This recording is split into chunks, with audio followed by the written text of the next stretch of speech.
It is hard to believe that Venezuela, which is currently facing all kinds of trouble, was the fourth richest country in the world a few decades ago. Back then, it was even wealthier than countries like Australia, Canada, and Norway, which are considered rich today. Why did a country as wealthy as Venezuela become so poor? What management mistakes by the country's leader caused it to reach the level of one of the world's poorest nations? In this video, we will study what economic lessons we can learn from Venezuela's mistakes. In the 1950s, Venezuela was nicknamed the Paris of South America. They were so rich that on weekends they would fly by plane to Miami Beach in the United States for fun shopping trips. In the 1950s, among the world's top 10 richest countries, only the United States, Switzerland, and New Zealand were ranked above Venezuela. It was ranked higher than countries like Australia, Canada, and Norway, which are considered wealthy in today's era. Why was Venezuela so rich? Venezuela's story began in 1922. A massive oil well producing 100,000 barrels of oil a day was first discovered. At that time, oil had not even been found in Saudi Arabia yet. Oil production was higher than in Saudi Arabia and Iran, which most people today know as the world's top oil-producing countries. While Iran has 209 billion barrels and Saudi Arabia has 267 billion, Venezuela has up to 303 billion barrels. Many American oil companies invested in Venezuela and practiced a system of 50-50 profit sharing.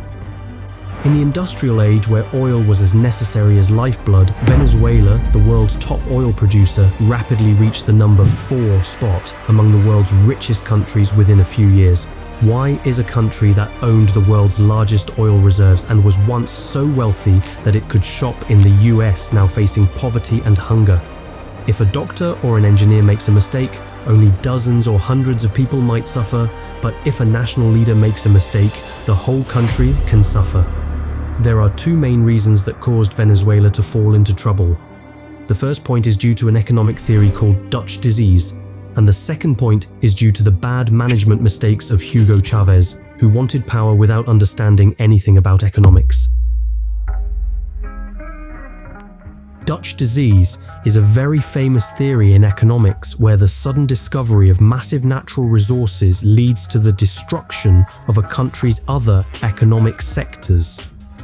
This name was coined after the manufacturing sector in the Netherlands declined following the discovery of massive natural gas deposits in the 1960s. However, due to good management, the Netherlands was able to recover. Venezuela suffered from this Dutch disease. Dutch disease usually happens in 4 stages. Currency appreciation. Because Venezuela exported so much oil, foreign currency flowed into the country in bulk, and the value of the domestic currency, the bolivar, rose tremendously. Loss of export competitiveness. When the domestic currency value rose, other goods produced in the country, for example coffee, textiles, became very expensive in the international market, so there weren't many buyers. Therefore, the agricultural and industrial sectors were less able to export abroad. Import dependency. Because the domestic currency value was high, importing goods from abroad was cheaper than producing them domestically. Therefore, it became an import-dependent country that imported and consumed everything, starting from meat, rice, and wheat. The trap. Because of the points above, only the oil industry survived in the country and all other industries died out. As long as oil prices were good, there was no problem because everything could be bought from abroad. But when oil prices crashed around 1990, there were not enough dollars to buy goods from abroad. Since the domestic agricultural and industrial sectors were already destroyed, nothing could be produced. The result was that commodity prices rose excessively throughout the country. Although the economy declined due to the Dutch disease effect from falling oil prices, it was only at the level of being removed from the list of wealthy countries. It had not yet reached the level of the world's poorest countries. What accelerated the declining economy was the wrong management of a national leader named Hugo Chavez. In the 1990s, the public was angry due to the economic decline along with falling oil prices. At this time, Hugo Chavez, a former military officer, proclaimed 21st century socialism and promised to help the poor. The oil being produced in Venezuela was obtained because American companies discovered it and invested many billions of dollars. American companies took 50% of the profits, and Venezuela received 50%. Chavez organized the grassroots poor by saying the country was suffering because of the 50% given to American companies. This was the most erroneous campaign in history. He organized by preaching anti-American sentiment, saying things like, "The oil you are getting now is oil owned by our country, but American companies are getting the profits." He gained the support of the grassroots poor by promising to seize money from American companies and distribute it to the public. Most of the lower class, who were dissatisfied with the government because the country's economy was down, listened to Chavez's persuasion. In 1999, Hugo Chavez became president. Hugo Chavez believed, why should 50% of the profits from Venezuelan oil be shared with American companies? Venezuela has oil. We will produce it ourselves from the oil plants. If the increased profits are distributed to the people, the country will become wealthier. Hugo Chavez enacted new laws, expelled American oil companies, and forcibly seized their assets. Hugo Chavez's reckless actions greatly angered the Americans. It caused massive damage to many American oil companies that had invested billions of dollars. After Hugo Chavez took power in 1999, the country's economy seemed to improve for a while because oil prices rose temporarily. Oil prices rose from $11 in 1999 to around $33 in 2001. Export revenue, which was around $14 billion in 1999, reached around $48 billion in 2005. Venezuela's poverty rate also dropped significantly in a short period, so the people thought Hugo Chavez was a very capable national leader. In reality, this was an illusion. Instead of investing oil revenue in infrastructure, factories, and technology sectors that could generate income in the long run, Hugo Chavez opened state-owned stores and sold goods at a loss, discounting prices by about 70%. Because state-owned stores were selling at discounted prices, domestic agricultural and food businesses were hit hard. Many experts from oil plants protested to stop this, as distributing oil revenue to the people almost for free without reinvesting would not be sustainable in the long run. Instead of considering the experts' points, Hugo Chavez fired more than 18,000 skilled experts. What was worse was that he gave those positions only to military people who supported him. Since the military people who supported him knew nothing about oil, production declined and oil refineries even caught fire. Although Hugo Chavez was a president who came to power through an election, he later became a dictator. He replaced Supreme Court judges with his confidants. Therefore, whatever wrong the government did, the court always decided it was correct. He abolished presidential term limits and amended the constitution so he could be president for life. He closed TV channels that criticized him and broadcast his propaganda 24 hours a day on state-owned media. He imprisoned opposition leaders or barred them from running in elections. When oil production also declined in Venezuela, which relied on imports for everything based solely on oil revenue without other manufacturing, the country's economy plummeted. Chavez did not stop there. He continued to make more mistakes. Nationalization spree.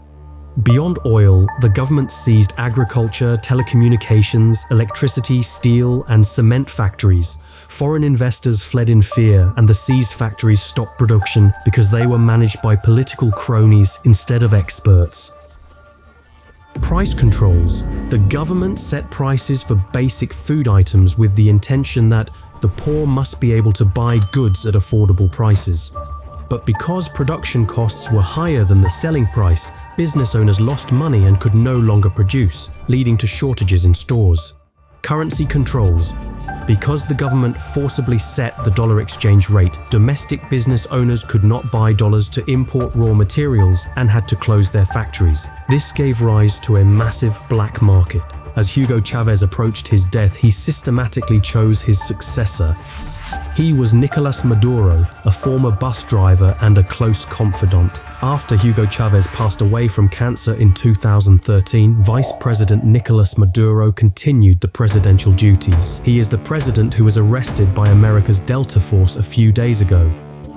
After taking over as president in 2013, he continued to maintain the legacy of Hugo Chavez's management mistakes, hyperinflation.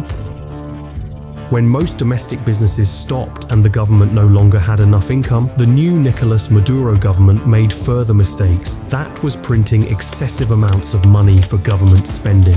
Although there was more money, there were no goods to buy, so commodity prices rose by the hour. In 2018, the inflation rate reached 1,300,000%, and the economy completely collapsed.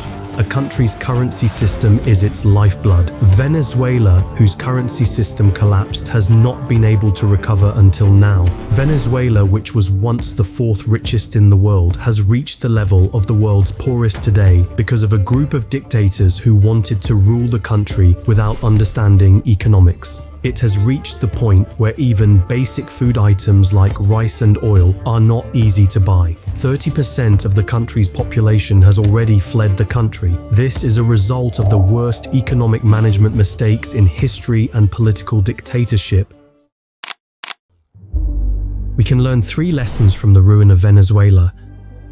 Lesson 1. Distributing earned income without building new economic strength is like committing suicide. Distributing money and food is not the solution to ending poverty.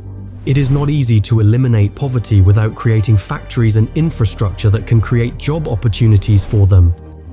Lesson 2. When a country earns income, a national leader who can use that income effectively is extremely important. A national leader needs to understand the country's economy, or if they don't, they need to listen to and follow the advice given by experts who do. To listen to such expert advice, the national leader needs to not be a dictator. Lesson 3. The government setting and controlling prices to lower commodity prices, and the government setting and controlling exchange rates to stabilize the currency, cause black markets and make it difficult for domestic businesses to operate, thereby further damaging the country's economy. Please write in the comments what lessons you learned from the events in Venezuela. If you are interested in documentary videos that provide monetary and economic lessons from such historical events, please give this video a like and subscribe to our channel. Thank you all for watching the video until the end.